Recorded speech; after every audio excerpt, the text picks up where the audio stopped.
Alright, guys, so excuse my dog out there. We're on chapter 6, Beast from Air. There was no light left save that of the stars.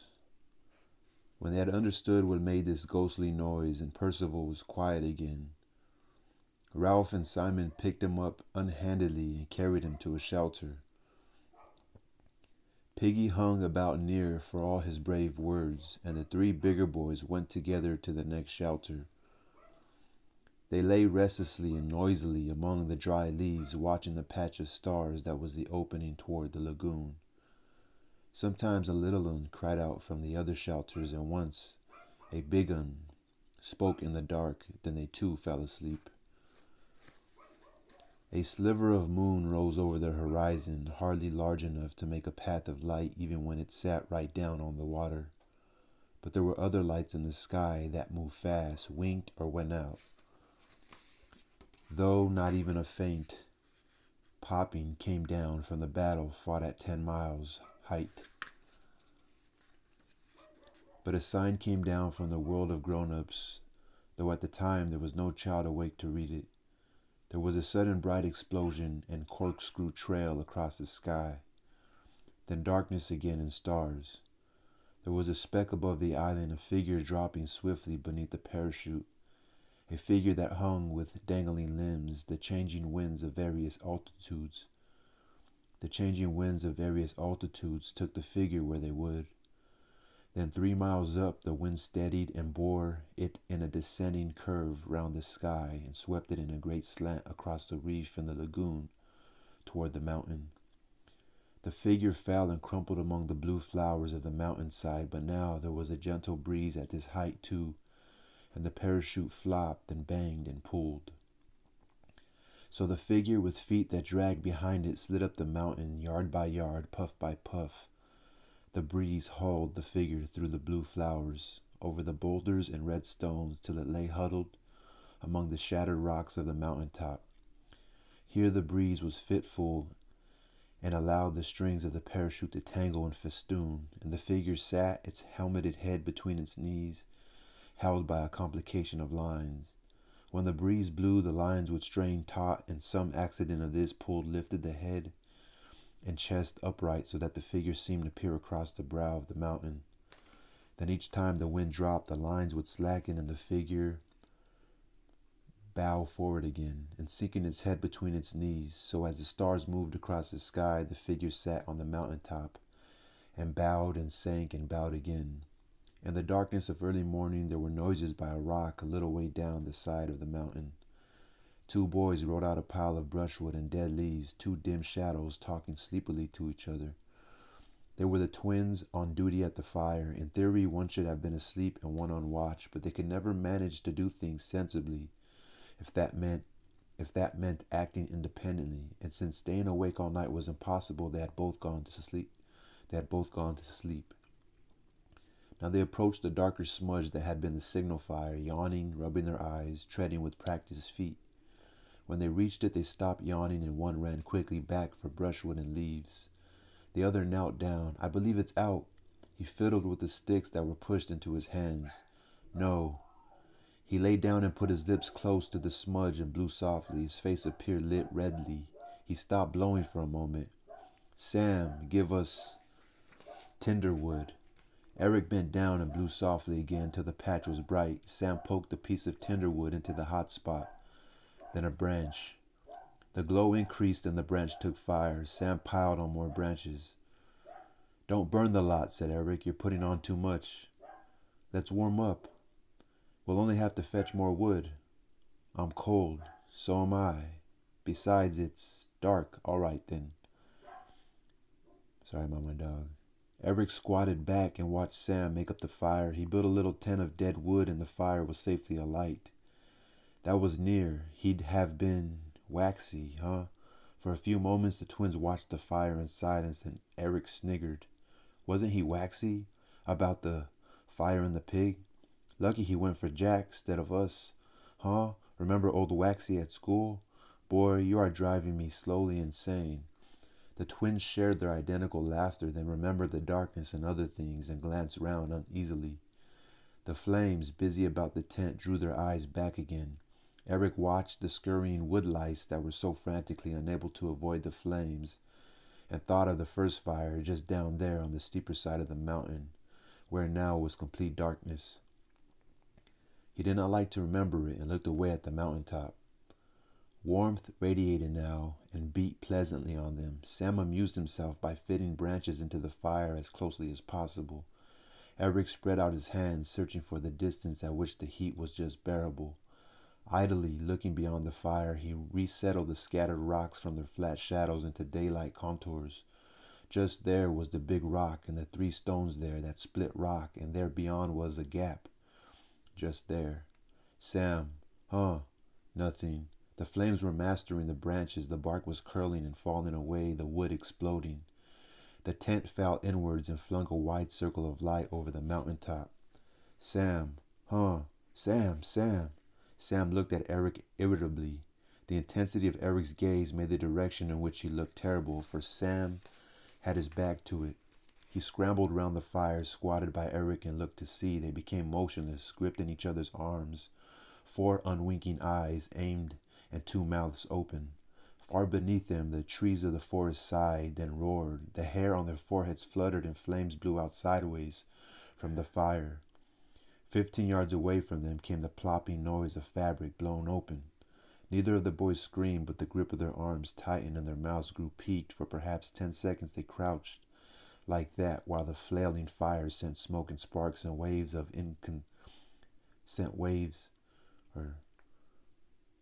for perhaps seconds they crouched like that, while the flailing fire sent smoke and sparks and waves of inconstant light over the top of the mountain.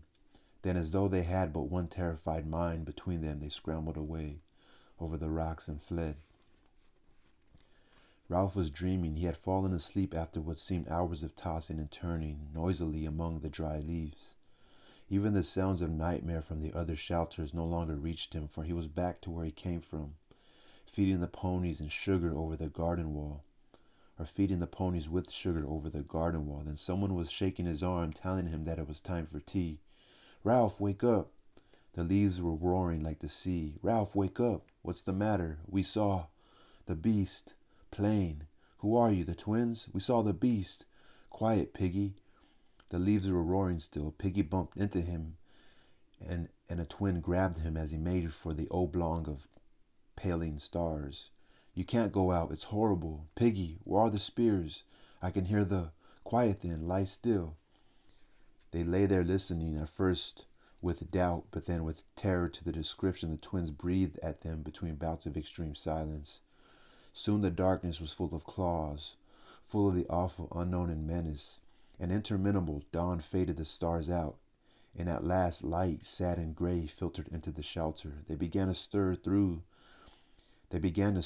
still the world outside the shelter was impossibly dangerous. The maze of the darkness sorted into near and far, and at the high point of the sky the cloudlets were warmed with color. A single seabird flapped upwards with a hoarse cry that was echoed presently, and something squawked in the forest. Now streaks of cloud near the horizon began to glow rosily, and the feathery tops of the palms were green. Ralph knelt in the entrance to the shelter and peered cautiously around him. Sam and Eric, call them to an assembly. Quietly, go on. The twins, holding tremulously to each other, dared the few yards to the next shelter and spread the dreadful news. Ralph stood up and walked for the sake of dignity, though with his back pricking to the platform. Piggy and Simon followed him, and the other boys came sneaking after. Ralph took the conch from where it lay on the polished seat and held it to his lips, but then he hesitated and did not blow. He held the shell up instead and showed it to them, and they understood. The rays of the sun that were fanning upwards from below the horizon swung downward to eye level. Ralph looked for a moment at the growing slice of gold that lit them from the right hand and seemed to make speech possible. The circle of boys before him bristled with hunting spears. He handed the conch to Eric, the nearest of the twins. We've seen the beast with our own eyes. No, we weren't asleep. Sam took up the story. By custom now, one conch did for both twins, for their substantial unity was recognized. It was fury. There was something moving behind its head, wings. The beast moved too. That was awful. It kind of sat up. The fire was bright. We just made it up. More sticks on. There were eyes, teeth, claws. We ran as fast as we could, bashed into things. The beast followed us. I saw it slinking behind the trees, nearly touched me. Ralph pointed fearfully at Eric's face, which was striped with scars where the bushes had torn him. How did you do that? Eric felt his face. I'm all rough. Am I bleeding? The circle of boys shrank away in horror. Johnny, yawning still, burst into noisy tears and was slapped by Bill till he choked on them. The bright morning was full of threats, and the circle began to change. It faced out rather than in, and the spears of sharpened wood were like a fence. Jack called them back to the center. This'll be a real hunt. Who will come? Ralph moved impatiently. These spears are made of wood. Don't be silly. Jack sneered at him, frightened. Of course I'm frightened. Who wouldn't be? He turned to the twins, yearning but hopeless. I suppose you aren't pulling our legs. The reply was too emphatic for anyone to doubt them. Piggy took the conch.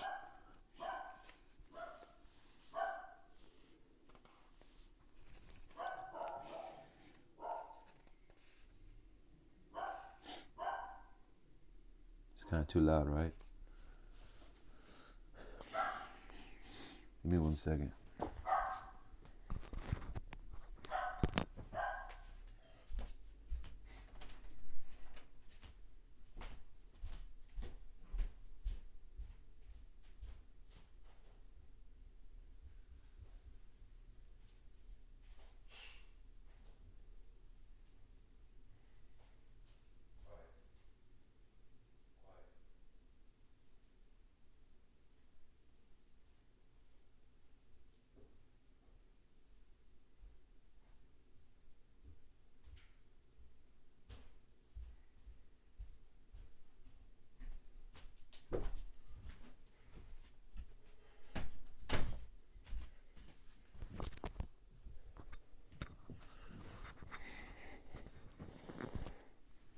So where were we?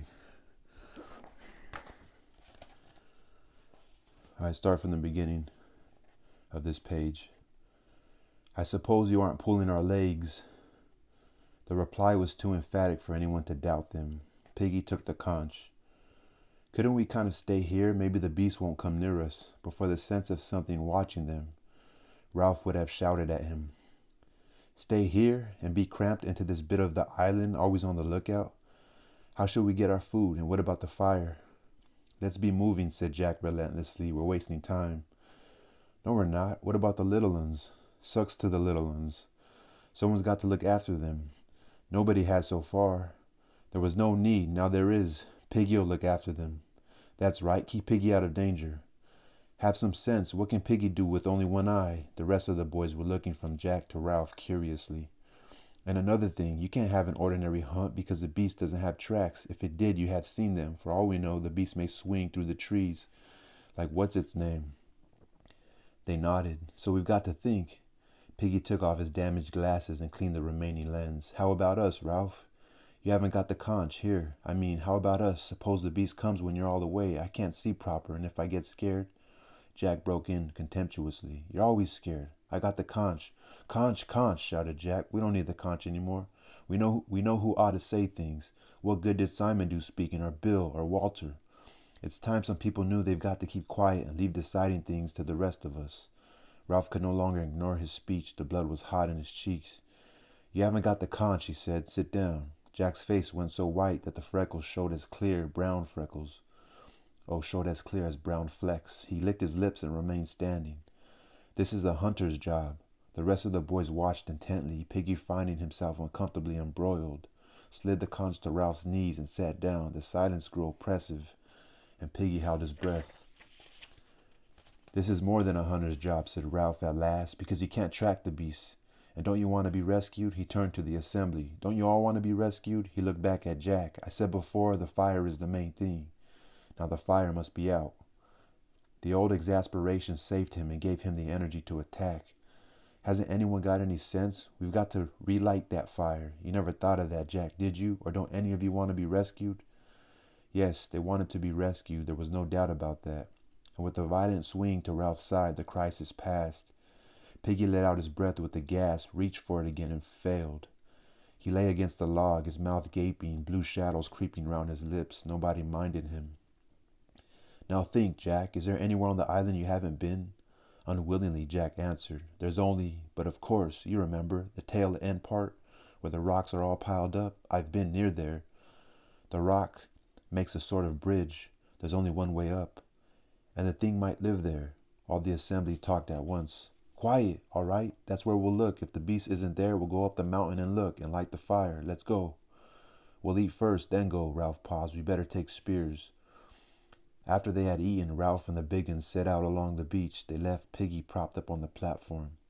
This day promised, like the others, to be a sunbath under a blue dome. The beach stretched away before them in a gentle curve till perspective drew it into one with the forest, for the day was not advanced enough to be obscured by the shifting veils of mirage.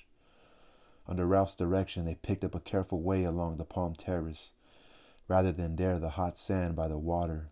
He let Jack lead the way, and Jack trod with theatrical caution, though they could have seen an enemy 20 yards away. Ralph walked in the rear, thankful to have escaped responsibility for a time. Simon, walking in front of Ralph, felt a flicker of incredulity, a beast with claws that scratched, that sat on a mountaintop. So Simon, walking in front of Ralph, felt a flicker of incredulity. A flicker of incredulity. A beast with claws that scratched, that sat on a mountaintop, that left no tracks and yet was not fast enough to catch Samneric. However, Simon thought of the beast. There rose before his inward sight the picture of the human, at once heroic and sick. He sighed. Other people could stand up and speak to an assembly, apparently, without that dreadful feeling of the pressure of personality. He could say what they would as though they were speaking to only one person. He stepped aside and looked back. Ralph was coming along, holding his spear over his shoulder. Diffidently, Simon allowed his pace to slacken until he was walking side by side with Ralph and looking up at him through the coarse black hair that now fell to his eyes. Ralph glanced sideways, smiled constrainedly as though he had forgotten that Simon had made a fool of himself, then looked away again at nothing. For a moment or two, Simon was happy to be accepted, and then he ceased to think about himself. When he bashed into a tree, Ralph looked sideways impatiently, and Robert sniggered. Simon reeled, and a white spot on his forehead turned red and trickled. Ralph dismissed Simon and returned to his personal hell. They would reach the castle sometime, and the chief would have to go forward. Jack came trotting back. We're in sight now. All right. We'll get as close as we can. He followed Jack toward the castle, where the ground rose slightly. On their left was an impenetrable tangle of creepers and trees. Why couldn't there be something in that? Because you can see, nothing goes in or out. What about the castle then? Look. Ralph parted the screen of grass and looked out. There were only a few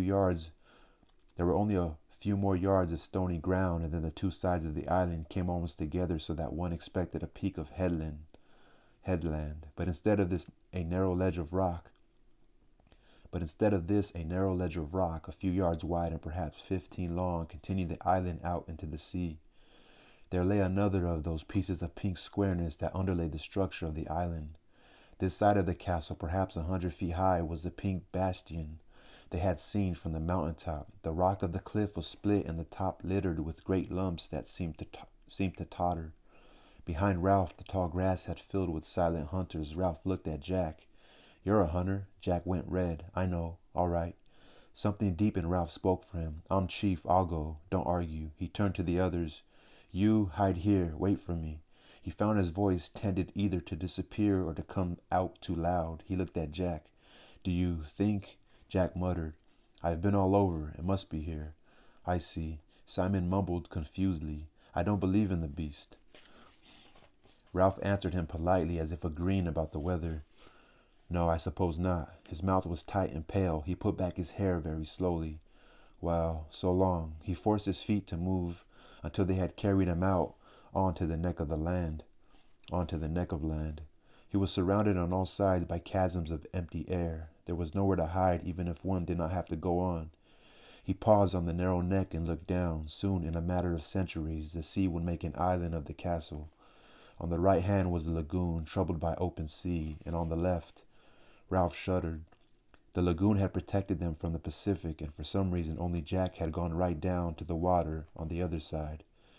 Now we saw the landman's view of the swell.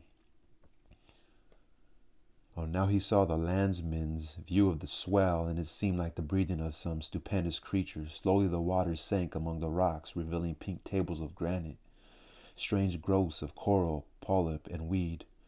Down, down the waters went, whispering like the wind among the heads of the forest. There was one flat rock there, spread like a table, and the waters sucking down on four weedy sides made them seem like cliffs.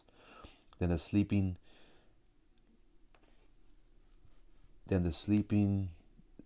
Leviathan breathed out. Then the sleeping Leviathan breathed out. Then the sleeping Leviathan breathed out. The waters rose, the wheat streamed, and the water boiled over the table rock with a roar. There was no sense of passage of waves, only this minute-long fall and rise and fall. Ralph turned away to the red cliff. They were waiting behind him in the long grass, waiting to see what he would do. He noticed that the sweat in his palm was cool now, realized with surprise that he did not really expect to meet any beasts and didn't know what he would do about it if he did. He saw that he could climb the cliff, but this was not necessary. The squareness of the rock allowed a sort of plinth round it, so that to the right over the lagoon, one could inch along a ledge and turn the corner out of sight. It was easy going, and soon he was peering around the rock. Nothing but what you might expect, pink, tumbled boulders with guano layered on them like icing, and a steep slope up to the shattered rocks that crowned the bastion. A sound behind him made him turn. Jack was edging along the ledge. Couldn't let you do it on your own. Ralph said nothing. He led the way over the rocks, inspected a sort of half-cave that held nothing more terrible than a clutch of rotten eggs, and at last sat down, looking round him and tapping the rock with the butt of his spear. Jack was excited. What a place for a fort! A column of spray wetted them. No fresh water. What's that, then? There was indeed a long green smudge halfway up the rock that climbed up and tasted the trickle of water. You could keep a coconut shell there, filling all the time. Not me. This is a rotten place. Side by side, they scaled the last height to where the diminishing pile was crowned by the last broken rock. Jack struck the near one with his fists, and it grated slightly. Do you remember? Consciousness of the bad times in between came to them both. Jack talked quickly. Shove a palm trunk under that, and if an enemy came, look. 100 feet below them was the narrow causeway, then the stony ground, then the grass dotted with heads, and behind that the forest. One heave, cried Jack, exulting, and whee! He made a sweeping movement with his hand. Ralph looked toward the mountain. What's the matter? Ralph turned. Why? You were looking. I don't know why. There's no signal now, nothing to show. You're nuts on the signal. The taut blue horizon encircled them, broken only by the mountaintop. That's all we've got. He leaned his spear against the rocking stone and pushed back 2 handfuls of hair. We'll have to go back and climb the mountain. That's where they saw the beast. The beast won't be there. What else can we do? The others waiting in the grass saw Jack and Ralph unharmed and broke cover into the sunlight. They forgot the beast in the excitement of exploration. They swarmed across the bridge and soon were climbing and shouting. Ralph stood now, one hand against an enormous red block, a block large as a mill wheel that had been split off and hung, tottering. Somberly he watched the mountain. He clenched his fists and beat hammer-wise on the red wall at his right. His lips were tightly compressed and his eyes yearned beneath the fringe of hair. Smoke. He sucked his bruised fists. Jack, come on. But Jack was not there. A knot of boys, making a great noise that he had not noticed, were heaving and pushing at a rock. As he turned, the base cracked and the whole mass toppled into the sea so that a thunderous plume of spray leaped halfway up the cliff. Stop it, stop it. His voice struck a silence among them. Smoke. A strange thing happened in his head. Something flittered there in front of his mind like a bat's wing, obscuring his idea. Smoke. At once the ideas were back and the anger. We want smoke, and you go wasting your time. You roll rocks. Roger shouted. We've got plenty of time. Ralph shook his head. We'll go to the mountain. The clamor broke out. Some of the boys wanted to go back to the beach. Some wanted to roll more rocks. The sun was bright, and danger had faded with the darkness. Jack, the beast might be on the other side. You can lead again. You've been. We could go by the shore. There's fruit. Bill came up to Ralph. Why can't we stay here for a bit? That's right. Let's have a fort. There's no food here, said Ralph, and no shelter, not much fresh water. This would make a wizard fort. We can roll rocks right onto the bridge. I say we'll go on, shouted Ralph furiously. We've got to make certain. We'll go now. Let's stay here. Back to the shelter. I'm tired. No. Ralph struck the skin off his knuckles. They did not seem to hurt. I'm chief. We got to make certain. Can't you see the mountain? There's no signal showing. There may be a ship out there. Are you all off your rockers? Mutinously, the boys fell silent or muttering. Jack led the way down the rock and across the bridge. All right, that's the end of Beast from Air. I think that's chapter... I'm not sure. A Beast from Air. So one of the twins said they actually seen the beast, so... I don't remember about the beast story, about the beast part. So that's the end of chapter 6. Peace.